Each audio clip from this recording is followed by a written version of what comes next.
Et bonjour à toutes et à tous, j'espère que vous allez bien. On se retrouve aujourd'hui pour une nouvelle vidéo. Après 2 semaines d'attente, 2 semaines pendant lesquelles j'ai pas du tout eu le temps de vous en faire. Donc voilà, désolé si vous avez attendu 2 semaines pour cette vidéo.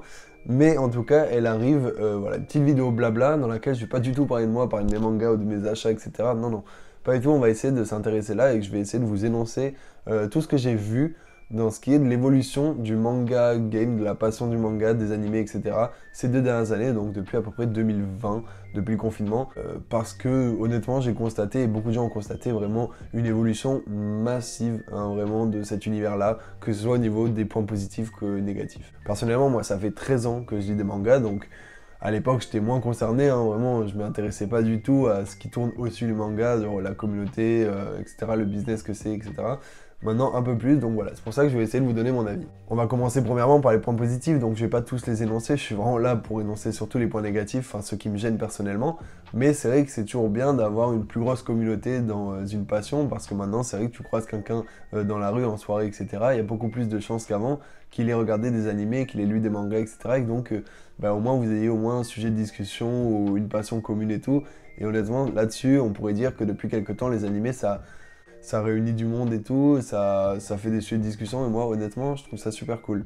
Il y a aussi le fait que, grâce à nous, les lecteurs, et grâce à tous les nouveaux lecteurs, etc., le fait qu'on en lise beaucoup plus qu'avant, etc., on a eu l'apparition de nouvelles maisons d'édition qui sont super cool. Donc on a eu Mangetsu l'année dernière, et même, si on revient un peu plus loin, Meian en 2017, qui nous a fait, qui a donné de la visibilité à des licences telles que Kingdom, Kengan Ashura plus récemment, et pour Mangetsu, Aoashi par exemple, qui est une licence que actuellement j'adore, et je me dis peut-être que si Mangetsu n'avait pas été là, peut-être que j'en aurais jamais entendu parler, et ça aurait été dommage. Mais malheureusement, ça s'arrête pas là, parce que c'est vrai que les mangas, c'est atteint un point où même le monde, etc., ils font des articles dessus, ils le disent, de toute façon. Le marché a plus que doublé en un an dans l'Hexagone. Phénomène générationnel, cet engouement s'explique aussi par une politique éditoriale plus diversifiée et une stratégie marketing bien rodée. Voilà, on voit bien à quel point c'est devenu vraiment massif comme économie. Malheureusement, moi, c'est vraiment les derniers mots qu'ils utilisent, donc stratégie marketing bien rodée qui me gêne, parce qu'on sent que là, maintenant, le manga partait d'une passion et tend à devenir réellement un business. Alors quand j'utilise le mot business, c'est vraiment pas péjoratif, c'est en mode c'est rien, c'est quelque chose de réel. Le business, c'est pas péjoratif, c'est pas péjoratif. Bien sûr, ils font du business parce que c'est nous qui les achetons. On va pas leur en vouloir de faire du business, alors que nous, on est là à tout acheter pour eux, à acheter toutes leurs œuvres, à acheter tous leurs mangas, tous leurs produits dérivés, etc.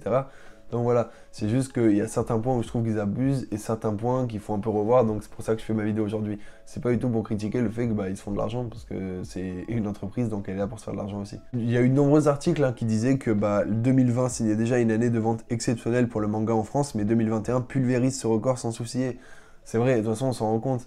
On a eu le record du meilleur démarrage, donc Kaiju numéro 8 qui a fait vraiment un démarrage de fou, et le tome 100 de One Piece qui a été le tome le plus vendu au monde, en France, pardon, excusez-moi, le plus rapidement, etc. De toute façon, c'est encore d'actualité que la France est le deuxième plus gros consommateur de manga au monde après le Japon. Sans doute qu'on n'arrivera jamais à les dépasser, mais c'est pas réellement notre but. Nous, tout ce qu'on veut, c'est lire des mangas sans être forcément les premiers. Mais d'ailleurs, il existe des articles très poussés sur le net, donc n'hésitez pas à aller lire l'article de l'internaute.com, donc manga, les chiffres de vente dictent-ils la stratégie des éditeurs, qui vraiment s'appuie sur la stratégie marketing des maisons d'édition, mais vraiment bien poussé, bien lu. Donc c'est assez long, mais c'est très très passionnant, donc voilà, allez-y si vous avez le temps. Il y a plusieurs points à aborder, tout simplement. Le premier, c'est un point honnêtement que moi j'ai vu personnellement, c'est que voilà, dans la rue, quand on marche maintenant, il y a beaucoup plus de magasins vraiment spécialisés sur les mangas ou alors les figurines de manga, etc. Ça fait plaisir, c'est toujours quand un magasin de jeux vidéo par exemple vend des figurines, il va mettre les figurines vraiment en rayon, en vitrine, etc. pour que on puisse les voir, et je pense que ça attire plus de monde. Et aussi toutes les librairies qui étaient de base axées BD, comics, etc. essayent de se mettre au manga, et je pense que c'est un très bon business pour eux, ça marchera sans doute beaucoup plus que ce qu'ils faisaient avant, et ils ont raison de faire ça. Alors, je dis pas que les comics c'est de la merde ou quoi, mais c'est qu'il y a beaucoup plus de monde qui lisent des mangas, et du coup c'est un fait, on peut pas s'en cacher.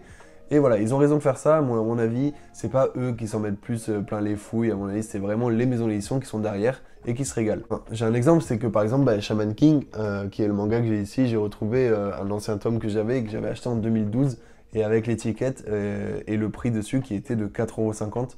À l'heure actuelle, la licence si on avait l'équivalent, ça vaudrait 7 euros.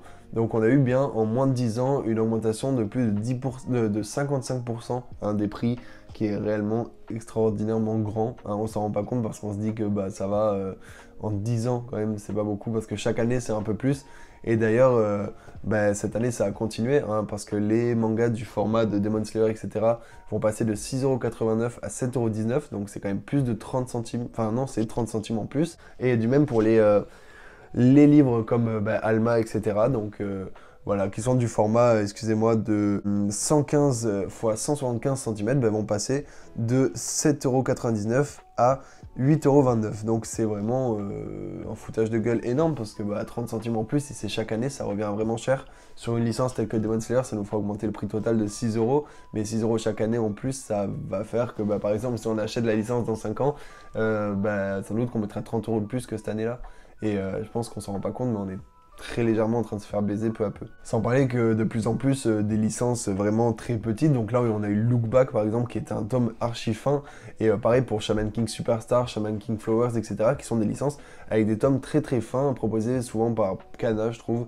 Et qui sont vendus à un prix hors norme, genre 7,50€ le livre comme ça, que tu vas lire en 20 minutes. Et bien sûr, eux, ils s'appuient sur le fait que au Japon, ils sont dans un autre format et que du coup, eux, ils ont pas le droit de le proposer à un prix de 6,89€. C'est ce qu'ils m'avaient répondu en commentaire quand j'avais demandé pourquoi c'était aussi cher. Donc voilà, je pense qu'il y a beaucoup d'excuses qui sont données afin de pouvoir mettre des prix exorbitants sur des mangas. On avait aussi l'excuse de la pénurie de papier. Bien sûr, je m'y connais pas du tout. Alors, si vous voulez m'aiguiller sur le sujet un peu dans les commentaires, vous avez le droit. Et bien sûr, je vous incite limite à le faire. Je m'y connais pas bien. Mais c'est vrai que je comprends pas parce que on a eu certes la réimpression de Tokyo Revenger qui a duré des siècles et des siècles, vraiment c'était abusé. On a par exemple Panini Manga qui se sert qui va rehausser le prix encore de ses grandes licences, donc qui passe bien évidemment de 16 à 17€. On a toujours 1€ de différence, qui rajoute plus de 10€ sur 20th Century Boys si tu veux acheter l'intégrale. Honnêtement, c'est inadmissible parce que j'arrive pas à comprendre à quel point on arrive à avoir des maisons d'édition qui nous font croire ça, et à côté des maisons d'édition comme par exemple Meian, qui est le meilleur exemple, qui peut nous proposer des prix pour ces tomes de Kingdom à 7€ les tomes, alors qu'ils sont vraiment magnifiques, assez épais, etc. On a vraiment de la lecture, finalement, vraiment de la passion, etc. Ou même les tomes de Shigurui qui sont proposés à 10€, alors que les tomes sont énormes. Même The Breaker, etc. Tout ce que j'ai de Kingdom, c'est les mangas les plus qualitatifs que j'ai, et c'est aussi les moins chers. Là-dessus, je comprends pas. Personnellement, j'ai l'impression que, voilà, pour certaines maisons d'édition, on perd le côté passion et on tend vers le business, alors que pour Meian, pour Mangetsu, etc., on reste vraiment dans le côté passionnel, et ça, c'est hyper cool. Mais en tout cas, sachez que vous le savez autant bien que moi, ils vont augmenter les prix, on va continuer d'acheter, donc voilà. C'est pas nous qui allons être inquiets, c'est plus nos porte-monnaies, nous on continuera d'acheter, ils le savent très bien. C'est en augmentant de 30 centimes, ils savent très bien qu'on continuera d'en acheter, parce qu'en augmenter d'1€, ça nous ferait un peu, on en achèterait 3 au lieu de 4 à un moment par exemple. Là non, on va continuer d'en acheter autant, bon. Ils nous connaissent et c'est à cause de nous aussi qu'on en arrive là, mais on peut pas s'en prendre à tout le monde à la fois. Bien sûr, c'est pas le seul domaine, parce que bon d'accord, 30 centimes sur un tome, ça fait mal, mais c'est vrai que là, globalement, cette année, depuis peut-être 1 an, 2 ans, il y a un gros fléau dans l'univers du manga, et vous l'avez tous dans la bouche, vous allez en parler aussi, c'est les collectors qui sont devenus réellement une machine à sous pour les maisons d'édition. Quand je parle de collectors, j'évite de prononcer les maisons d'édition du coup telles que Mangetsu, Meian, mais aussi Kana, Ototo. Je trouve que c'est les maisons d'édition qui sont pas trop dans ces trucs-là. Un peu, certes, des fois, j'ai pas trop d'exemples, mais j'ai pas trop l'impression. À côté, vraiment, il y en a qui se foutent de notre gueule parce qu'ils savent très bien que nous, on est des fans. Ils savent très bien que nous, ça nous gêne pas de mettre 5€ en plus parce qu'on trouve vraiment une boîte belle, ou alors une plaque métallique belle, ou alors un porte-clés, un porte-monnaie, etc. Enfin, j'en sais rien. Dès qu'il y a un peu de goodies et qu'ils nous le vendent avec un tome, dès qu'on sait que va y avoir que nous qui va l'avoir, etc., on le prend. On le prend et vraiment, et on n'hésite pas, quoi. Et ça fait la queue devant la Fnac pendant 10 heures, mais on s'en fout, on l'aura. Parce qu'on le veut, et ça ils l'ont bien compris. Surtout, voilà, on va essayer de repasser un peu toutes les maisons d'édition, voir à quel point ils arrivent à se foutre de notre gueule. Juste avant, on est d'accord qu'en 2 ans, d'accord, les mangas ça a pris de la valeur aux yeux de tout le monde, avoir des mangas c'est trop bien, etc. Les collectors ça a perdu toute leur valeur, il n'y a plus rien de collector. Honnêtement, maintenant ils sont dit collector juste parce qu'ils sont en édition limitée, juste parce que voilà, il va y avoir 5000 personnes qui vont l'avoir au grand max. Voilà, donc ils sont collecteurs, il n'y a plus rien de collection, je trouve, il n'y a plus rien de beau dans un collector malheureusement. Alors personnellement, je continue de les acheter parce que je trouve ça cool, je trouve ça, voilà, moi je trouve ça fait un peu beau aussi, mais je sais pas, j'arrive pas vraiment à expliquer le fait que bah, à l'heure actuelle, les collectors, ça a plus la même saveur qu'avant. À l'époque, j'avais acheté le tome 83, 84, 85 de One Piece pour célébrer les 20 ans de l'œuvre. Et bah ça marquait un coup. Tu sortais des collectors pour marquer le coup. Parce que ça faisait 20 ans que One Piece existait, c'est un truc de fou. Ou alors imaginez qu'ils avaient sorti, si ça se trouve il existe, mais j'en sais rien, le tome collector 72 de Naruto, parce que c'est la fin de l'œuvre, bah, ça vaut le coup, c'est normal. Pour les 10 ans d'une œuvre, tu sors un collector, normal. Maintenant non. Maintenant non, parce qu'on va parler par exemple de Kiyun, hein, Kiyun qui sont bah, vraiment les rois des rats hein, là-dessus. C'est-à-dire que bah, par exemple pour My Hero Academia, ils nous sortent un collector par tome actuellement. Hein. C'est un collector pour le tome 30, 31, 32, vraiment. Hein. Alors on a la chance qu'il soit pas trop cher, hein, surtout que le dernier tome collector va coûter je crois 10 euros. Mais à côté, ils nous sortent aussi Free Eren, bah, une nouvelle licence hein, qui a l'air de bien marcher au Japon. Bah, ils nous sortent le tome 1 avec un tome collector. Ah bien sûr, le tome collector n'est pas vendu tout seul, il y a un petit artbook avec, mais tu te demandes si l'artbook il n'est pas fait que pour faire un tome collector au final. Et ou alors il te crée bah, carrément un tome collector 13 de Jujutsu Kaisen, hein, qui est une licence qui est en train de tout éclater, avec bah, une jaquette réversible, un roman, un porte-clés, non pardon, un marque-page, un Exlibris, tout ça pour un modique prix de 18 euros, c'est hyper cher. Je sais pas si vous vous rendez compte, c'est plus du double de manga. Alors même si vous allez me dire, bah il y a un roman avec, donc ça va. Non, ça va pas parce que absolument personne ne lit les romans. Enfin personnellement, je n'ai jamais lu les romans de Jujutsu Kaisen, de My Hero Academia ou encore de Demon Slayer. C'est des trucs que j'ai jamais lus. Alors c'est juste que voilà, je suis un pigeon. Honnêtement, oui, je suis un pigeon parce que je les achète. 18 euros, je les pris parce que bah tout simplement, ça me plaît d'avoir un truc où je me dis, c'est de la collection. Nous, on est des collectionneurs, donc bah voilà, on aime avoir ce que tout le monde n'a pas. Bon, Kiyun sont très forts là-dessus, mais évidemment c'est pas les seuls. Hein. On a aussi, bah, par exemple, vous pourrez prendre Glénat, hein, Glénat en ce moment qui se sont fait les couilles en or avec les One Piece. Alors pour le coup, je trouve que Glénat sort des collectors un peu plus bah, sérieux. C'est-à-dire qu'ils ont sorti les tomes collectors de One Piece bah, pour aller jusqu'au tome 100 parce que ça avait les réelles valeurs. Il y a vraiment un truc de bah on va jusqu'au tome 100, il faut marquer le coup, on sort des collectors. Ils vont sortir un collector de Berserk pour le dernier tome sans doute qui existera. Ben voilà, c'est une belle chose à faire, surtout que le collector Berserk a l'air très travaillé, c'est vraiment un gros tome avec une plaque métallique, etc. Ça va être incroyable. Donc je trouve qu'eux, ils respectent un peu plus le truc. Après, c'est vrai qu'ils ont sorti un tome de Tokyo Revenger. Tu sens que là, juste, ils sortent sur la vague de la hype, hein, tout simplement, parce que Tokyo Revenger, ça marche. Donc, on sort un collector, on se fait des sous. Ils ont compris qu'on les achèterait. Évidemment, ils sont pas seuls aussi. On va continuer, évidemment, avec bah, Pika, hein, Pika Edition, qui, grâce à SNK, ont découvert le fait qu'ils pouvaient sortir bah, des tomes collector pour chaque tome hein, vers la fin. Donc, j'exagère un peu, mais c'est vrai que SNK, vraiment, a beaucoup trop de collectors, hein, pareil pour Fairy Tail qui en a des tomes bah, aléatoires un peu on a l'impression. Et bien évidemment la masterclass de Pika, c'est l'atelier des sorciers qui a réellement 8 collectors pour 9 tomes sortis. Tu te demandes à quel point ils en arrivent là quand même, à quel point ils sont prêts à nous baiser vraiment notre porte-monnaie pour qu'on achète leurs trucs. Ils ont compris comment ça marchait, ils ont compris comment sont les fans des mangas et ils en abusent malheureusement et ça marche. On va continuer un peu hein, parce que voilà je suis aigri aujourd'hui, on va parler de Kabooks aussi hein, qui vraiment n'ont pas compris que 15 euros par solo leveling ça faisait déjà cher, donc voilà, ils ont décidé de nous sortir un collector par tome.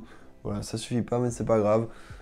Pour le coup, moi je les achète pas, enfin j'ai acheté le tome 4 collector, mais c'est tout. Et c'est vrai que voilà, eux ils sortent sur la vague aussi de la hype, de toute façon, hein, dès qu'il y a une licence assez hype, ça va sortir des collectors dessus.